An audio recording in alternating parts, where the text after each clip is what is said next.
They said the war was over, the treaty signed, the galaxy at peace. But peace is just a word, and in the dark between the stars, words don't matter. I've seen the wreckage of peace. Convoys erased without a trace. Colonies gone silent overnight. Ships that shouldn't exist, armed with weapons that were never supposed to be built again. The politicians shake hands. The council smiles for cameras. Meanwhile, out here, the enemy never stopped. And when my crew found the truth, hidden deep in the outer veil, we realized the war hadn't ended. It was only sleeping, waiting to wake. And when it does, the galaxy won't be ready. They called it the Treaty of Orion. The moment it was signed, the galaxy was supposed to breathe again. We'd been at war with the Veyran Dominion for 17 long years. 17 years of burning worlds, shattered fleets, and casualty lists so long you stopped reading halfway down the page because your chest couldn't take the weight of another name. I remember watching the broadcast from my bunk aboard the UNS Resolute. The human delegation, dressed in spotless diplomatic whites, shook the clawed hands of Veyran envoys under the sterile lights of the council chamber. The captions called it the dawn of peace. The officers clapped. Some even hugged. But the veterans, the ones like me who'd survived the meat grinder Cinder's belt, the Keelan Rift, the siege of Sol, we didn't clap. Because we knew something they didn't. Wars don't end with ink. They end when the last fighter limps home. When the last patrol stops shadowing the trade lanes. When the last hunter decides they're done killing. And the Veyrans weren't done. Peace didn't mean we stopped flying. Command called them stability patrols. I called them picking at scabs. Our orders were to keep to neutral space. But neutral space in the outer fringe was just a polite term for no one's watching. That's where we started seeing them. Ships without transponders, hull plating scorching patterns too familiar to be random. They'd slip just inside sensor range, linger for a heartbeat, then vanish into the dark. At first, we logged them as pirates. Easy explanation. Pirates don't start wars. But then a merchant convoy out of Vega Gate vanished. 3 freighters and 2 escorts. Wreckage found weeks later told a different story. Precision strikes, Veyran weapon signatures scrubbed, but not clean enough to fool an old warhound like me. We sent the data up the chain. Command told us to maintain posture and avoid escalation. In other words, pretend it didn't happen. 2 months after the treaty, we got orders to investigate a distress call from a mining colony on Eridus 4. The signal was weak, almost swallowed by static, but one word cut through clear: attack. By the time we dropped out of FTL, Eridus 4 was silent. No comms, no heat blooms from the colony's reactors. Just a cold rock orbiting a dying star. We took the dropship down. The air was thin, full of dust that clung to your visor. Buildings stood hollowed, walls scorched black. No bodies, no survivors, just signs of precision strikes, the kind that don't leave witnesses. And then we found the message, scratched into a steel bulkhead, letters jagged and desperate. They never stopped. We brought the evidence back, combat telemetry, visual scans, the survivor's message. Command reviewed it and gave us the same smile you give a child who insists there's a monster in their closet. Your findings are inconclusive. They sealed the report under classified protocols and reassigned us to a low-conflict observation zone. I'd been in the Navy 20 years. I knew what was happening. The politicians had staked their careers on peace. The Council had signed the treaty in front of the entire galaxy. Admitting the war hadn't truly ended, that would unravel it all. So they chose to silence the truth. But the Veyrans weren't playing politics. It happened in the Drift Corridor, a narrow stretch of space where gravity wells from binary stars create FDL choke points. Any ship passing through had to drop to sublight for 20 minutes. Vulnerable. We were escorting a relief freighter to a research station when the ambush came. 6 Veyran raiders dropped out of stealth, weapons hot. Their hulls were matte black, no markings, but I fought them too long not to recognize the predator's posture. They didn't hail, didn't warn, just opened fire. Our first volley gutted 2 of them, but the rest moved like wolves, cutting between us and the freighter. I watched through tactical feed as the freighter took a direct hit to its life support section. Hundreds of civilians gone in seconds. We fought them off, but it was a Pyrrhic victory.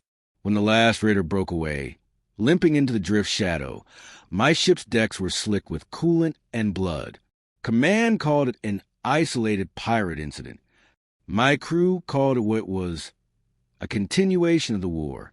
There's a moment in every soldier's life when the oath you swore to follow orders collides with the oath you swore to protect lives. For me, that moment came 3 weeks later. A refugee flotilla out of the Glee's fringe sent an encrypted burst. Veyran forces inbound, 3 hours out. They weren't near any official patrol routes. No one else would get there in time. Protocol said we were to relay the report to Sector Command and await instruction. I didn't. We burned every reactor coil we had, pushing the Resolute so hard the hull groaned like a wounded animal. We hit the flotilla just as the Veyrans arrived. This time, there was no mistaking them. Full military insignia, war paint glowing under the rift's purple light. They weren't hiding anymore. We fought like demons. My gunners tore through their lead destroyer.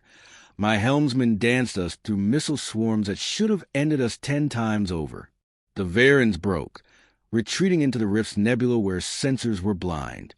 We'd saved the flotilla. But in doing so, I'd sign my own death warrant with Command. When we docked at Atlas Station, I was summoned immediately. The tribunal chamber was cold, all polished steel and unblinking lights. 3 admirals sat in judgment, their faces carved from the same stone as the council's lies. They charged me with insubordination, reckless engagement, and potential treaty violation. They never once mentioned the hundreds of civilians still alive, because of what we'd done. In the end, they didn't strip my command, too public, too messy, but they reassigned the Resolute to non-combat duties deep in core space. It was exile in all but name. I thought that would be the end of my war. I was wrong. 2 months into our exile, we picked up a transmission. It was faint, buried under layers of distortion, but the encryption key was one only my crew knew. We decrypted it, and my blood ran cold. It was a voice I recognized. Lieutenant Harrow from UNS Valiant, a sister ship we'd fought alongside during the Siege of Seoul. They're building something, the message gasped, out past the outer veil. Massive, bigger than anything we've seen. Not just warships. Something worse. They're not rebuilding. They're preparing.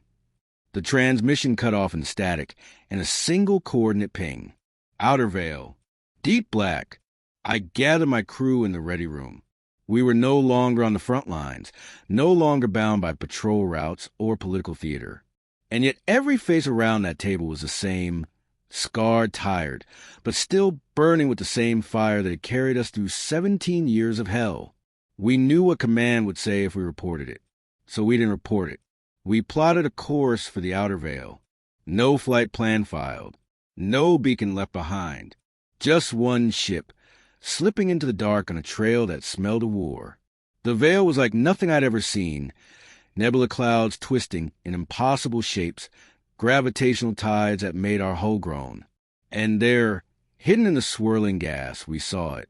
A station the size of a moon, bristling with shipyards, weapon arrays, and, God help us, mass driver cannons capable of cracking planets. Thousands of Veyran warships under construction, their hulls gleaming with fresh armor. The treaty had been a lie. The war hadn't ended. It had gone underground. And when it resurfaced, it would burn the galaxy all over again. We had 2 options. Turn back and hope someone in power would listen, or stay, gather proof, and risk never returning. My crew didn't hesitate. We stayed.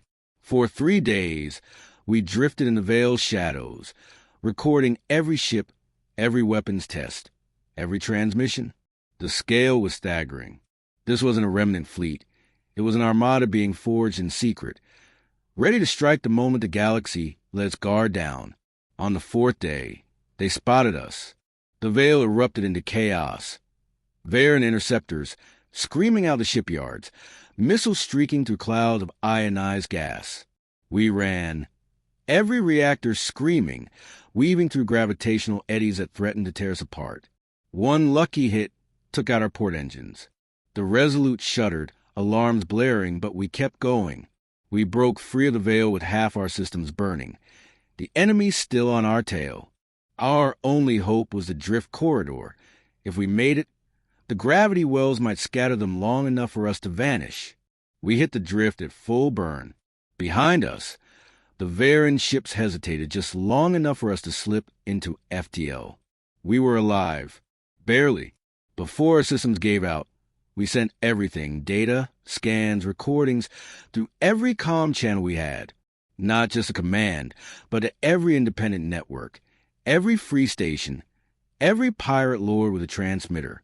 If the Council wouldn't tell the truth, the galaxy would hear it from us. Our drives were failing, our hull fractured, but my crew smiled through the smoke. Because even if we didn't make it home, someone would know.